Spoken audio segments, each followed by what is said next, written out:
أعوذ بالله من الشيطان الرجيم. بسم الله الرحمن الرحيم. ولقد آتينا داود وسليمان علما وقال الحمد لله الذي فضلنا على كثير من عباده المؤمنين.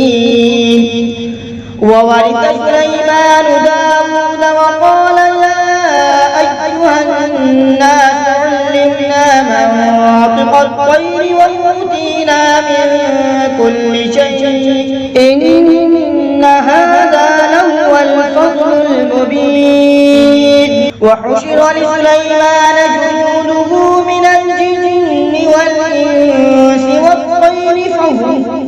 والطير فهم يوزعون حتى إذا أتوا على واد النمل قالت نملة يا أيها النمل ادخلوا مساكنكم لا يحطمنكم سليمان وجنوده وهم لا يشعرون. فتبسم ضاحكا من قولها وقال رب أوزعني أن أشكر نعمتك التي أنعمت علي وعلى والدي وأن أعمل صالحا ترضاه وأدخلني برحمتك في عبادك الصالحين. وتفقد الطير فقال ما لي لا أرى الهدهد أم كان من الغائبين لأعذبنه عذابا شديدا أو لأذبحنه أو ليأتيني بسلطان مبين. فمكث غير بعيد فقال أحطت بما لم تحط به وجئتك من سبأ بنبأ يقين. إني وجدت امرأة تملكهم وأوتيت من كل شيء ولها عرش عظيم. وجدتها وقومها يسجدون للشمس من دون الله وزين لهم الشيطان أعمالهم فصدهم عن السبيل فهم لا يهتدون. ألا يسجدوا لله الذي يخرج الخبأ في السماوات والأرض ويعلم ما تخفون وما تعلنون.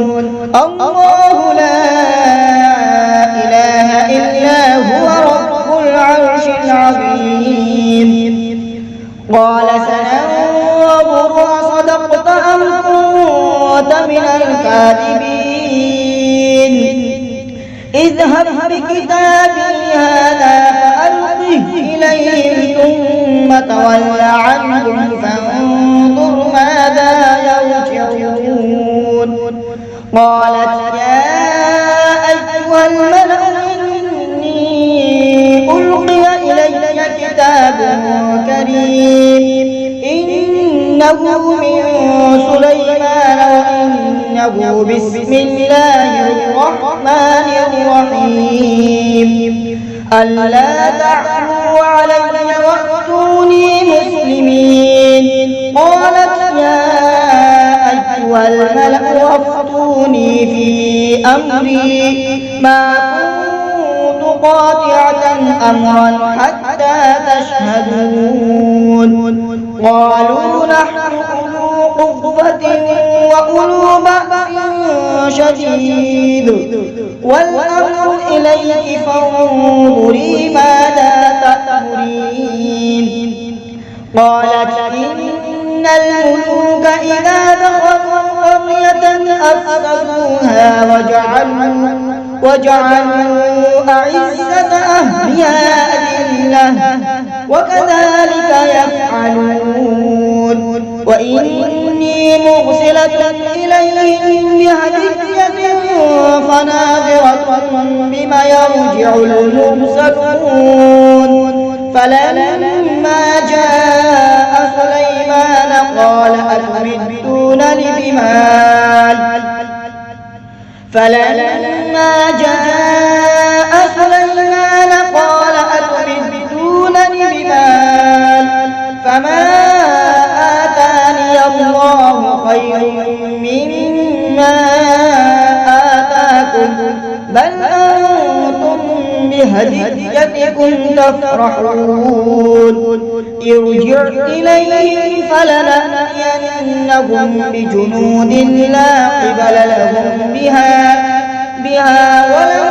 ولنخرجنهم منها أذلة وهم صاغرون قال يا أيها الملأ أيكم يأتيني بعرشها قبل أن يأتوني مسلمين قال عفريت من الجن أنا آتيك به قبل أن تقوم من مقامك وإني عليه لقوي أمين قال الذي عنده علم من الكتاب أنا آتيك به قبل أن يرتد إليك طرفك فلما رآه مستقرا عنده قال هذا من فضل ربي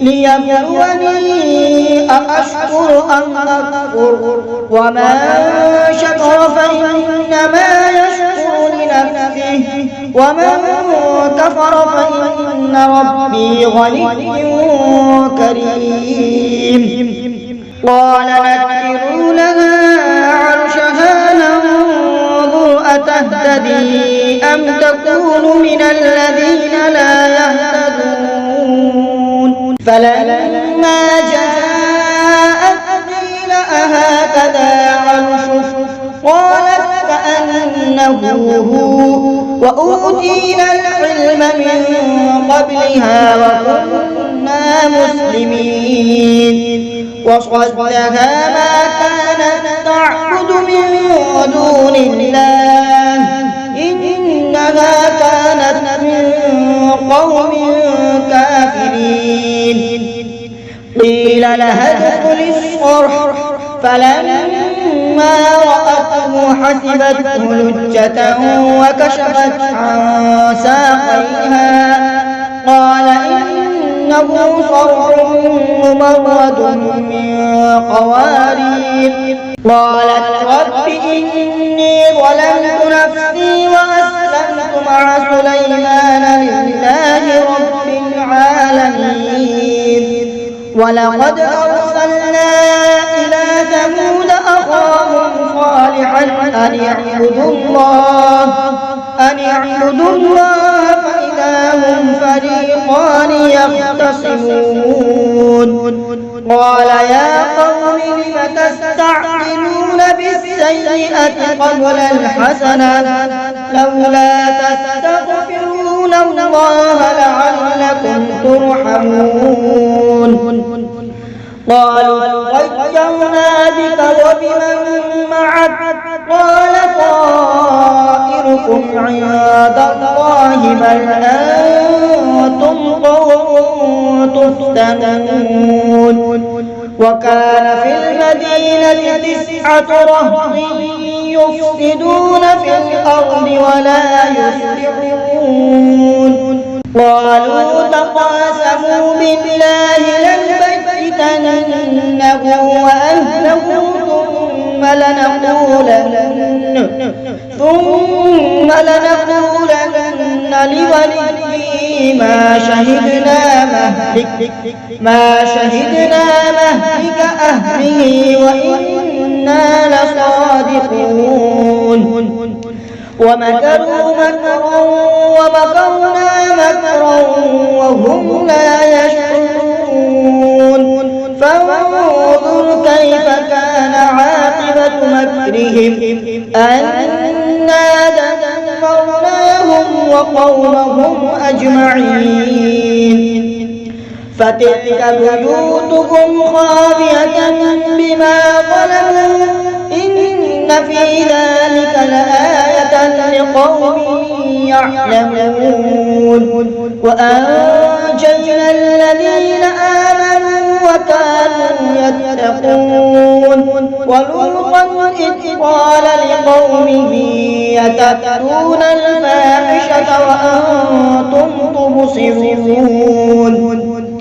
أئنكم لتأتون الرجال شهوة من دون النساء بل أنتم قوم تجهلون فما كان جواب قومه إلا أن قالوا أخرجوا آل لوط من قريتكم إنهم أناس يتطهرون فأنجيناه وأهله إلا امرأته قدرناها من الغابرين وأمطرنا عليهم مطرا فساء مطر المنذرين قل الحمد لله وسلام على عباده الذين اصطفى الله خير أما يشركون صدق الله العظيم.